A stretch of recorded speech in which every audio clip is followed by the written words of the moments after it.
લક્ષ્ય ન્યૂઝ, એક નજર, એક લક્ષ્ય. ડભોઈમાં રાજકીય ગરમાવા વચ્ચે કોંગ્રેસને મોટો ઝટકો. ડભોઈ રાજકીય ગરમાવા વચ્ચે કોંગ્રેસને મોટો ઝટકો. ડભોઈ સ્થાનિક સ્વરાજની ચૂંટણીમાં કોંગ્રેસમાં પડ્યું મોટું ગાબડું. બક્ષીપંચ મોરચાના પ્રમુખ અને 100 કાર્યકર્તાઓ ભાજપમાં જોડાયા. ડભોઈ તાલુકા બક્ષીપંચ મોરચાના પ્રમુખ રણજીત ઉર્ફ જીત ઠાકોરે ધારાસભ્યના હસ્તે કેસરીઓ ધારણ કર્યો.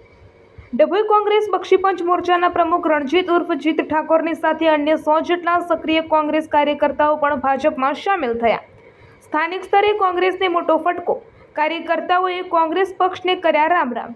ધારાસભ્યની ઉપસ્થિતિમાં તમામ નવા સભ્યોનું ભાજપનો ખેસ પહેરાવી સ્વાગત કરાયું. રિપોર્ટર આતિશસિંહ ઠાકોર. હેલો, આજરોજ ભારતીય જનતા પક્ષની વિચારધારાને સમજીને વિચારીને વિચારધારામાં જીતભાઈ ઠાકોર કે જેઓ ડભોઈ તાલુકા કોંગ્રેસ પક્ષના ઓબીસી મોરચાના પ્રમુખ છે, તેઓ આજે ભારતીય જનતા પક્ષમાં જોડાઈ રહ્યા છે અને એની સાથે 100 કરતાં વધુ એમના કાર્યકરો અત્યારે ભારતીય જનતા પક્ષમાં જોડાયા છે. હું એમને અભિનંદન આપું છું, શુભેચ્છા આપું છું અને ભારતીય જનતા પક્ષમાં જોડાવા બદલ ખૂબ ખૂબ અભિનંદન. Thank you.